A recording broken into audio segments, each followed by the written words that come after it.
Carlos Alcaraz's nightmare in Doha continues. Carlos Alcaraz arrived at his round of 16 match as the clear favorite against Italian Luca Nardi. And everything seemed to go as expected when the Spaniard dominated the first set with authority, taking it with a resounding 6-1. His game was solid, aggressive, and flawless. But then, what many feared happened. In the second set, with a 4-1 lead and the match practically in his pocket, Alcaraz disconnected. Nardi took advantage of the situation, reacted, and turned the match around, winning the second set 4-6. This drop in performance forced the Spaniard to play a third set, which he managed to win 6-3 but at the cost of unnecessary physical wear. This pattern of disconnections is not new in Alcaraz's game. We have already seen it in other tournaments, where an initial dominance turns into moments of doubt and drops in intensity. The problem is that in such a competitive tournament, a mistake like this can be very costly in the later rounds. Although Novak Djokovic's unexpected elimination seemed to pave the way for Alcaraz, the reality is that the draw remains highly challenging. Some of the most dangerous players on the circuit have shown they are in top form and ready for battle. One of them is Australian Alex de Minaur, who recently finished as runner-up in Rotterdam, where he lost precisely to Alcaraz. In Doha, de Minaur has demonstrated solid play, defeating Dutchman Botic van de Zandschulp 6-4, 6-4 in a match where his serve was impeccable. Another major contender is Andrei Rublev, world number 10 and the tournament's fifth seed, who had no trouble dispatching Portuguese Nuno Borges 6-3, 6-4. The Russian has shown great effectiveness with his serve and, at his best, can be a real headache for anyone. And we cannot forget Daniil Medvedev, world number 6, who demolished Belgian Zizou Berg 6-2, 6-1 in under an hour. Medvedev is a specialist in this type of tournament, and his baseline solidity makes him a strong candidate for the title. In the quarterfinals, Medvedev will face Felix Auger-Aliassime, who advanced unexpectedly after his opponent, Serbian Hamad Medjadovic, withdrew due to injury. However, the Canadian is a highly talented player and, on a good day, can pull off a surprise. The big question now is, can Alcaraz stay focused and overcome these challenges? The quarterfinals will be a real test for him. Every mistake counts, and every lapse in concentration can make the difference between advancing or saying goodbye to the tournament early. Alcaraz's talent is undeniable. But tennis is not just played with a racket, it is also played with the mind. If he wants to reach the top in Doha and on the circuit in general, he must find a way to stay focused at all times and avoid these lapses in his game. Carlos Alcaraz speaks after his hard-fought victory in Doha. Maintaining concentration is one of the hardest things in tennis.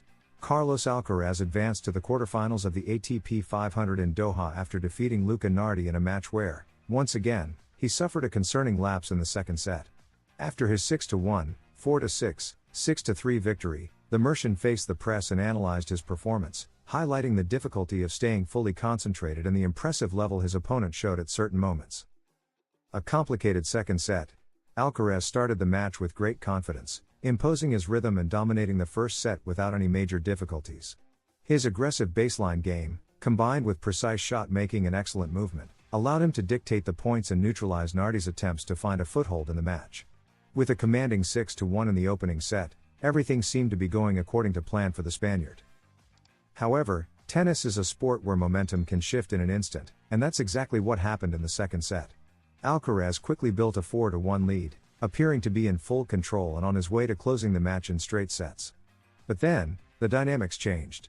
Nardi, with nothing to lose, raised his level significantly, playing with more confidence and intensity. His shots became deeper, his movement sharper, and he started taking control of the rallies. I started very well, playing great tennis, controlling the match quite well. At 4-1, I had opportunities, but he started playing very well. My energy level dropped a bit, and his was incredible during that stretch. I felt like he was playing at a top 10 level, it was incredible, the Mercian explained. As Nardi found his rhythm, Alcaraz began to struggle with consistency. The Italian took full advantage, breaking back and turning the set around with a 4-6 win, forcing a decisive third set.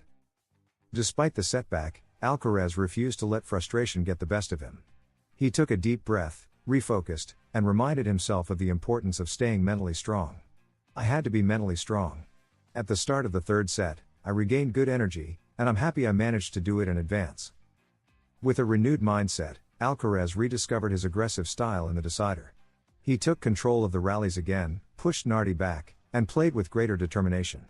His ability to bounce back under pressure proved crucial, as he secured the final set 6-3, booking his spot in the quarterfinals.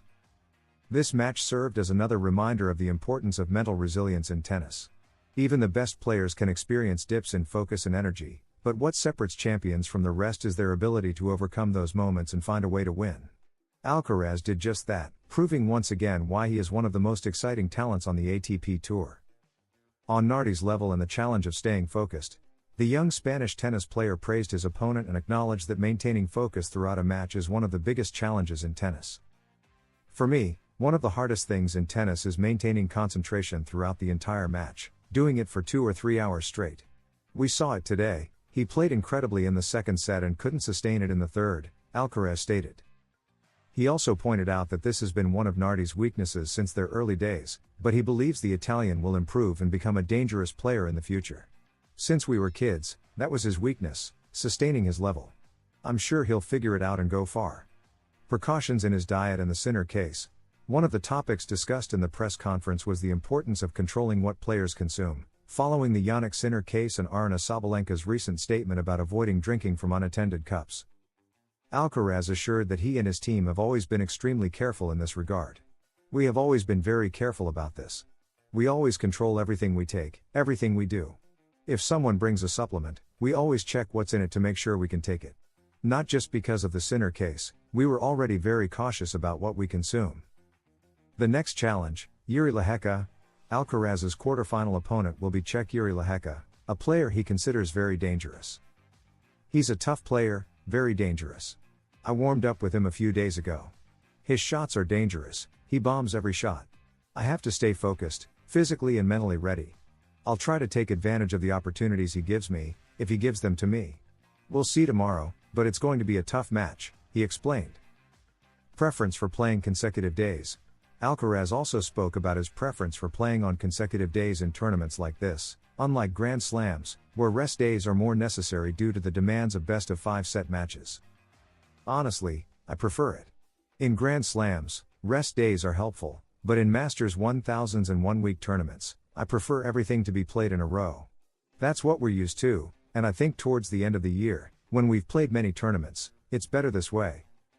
Always with a smile. Finally, the Spaniard highlighted the importance of maintaining a positive attitude both on and off the court, emphasizing how crucial it is to approach matches with the right mindset. We always try to stay positive, on and off the court. Smiling always helps to have a good feeling and positive energy. Even if I'm feeling bad inside, I always try to convey good vibes and stay positive. That, at the end of the day, helps me turn things around.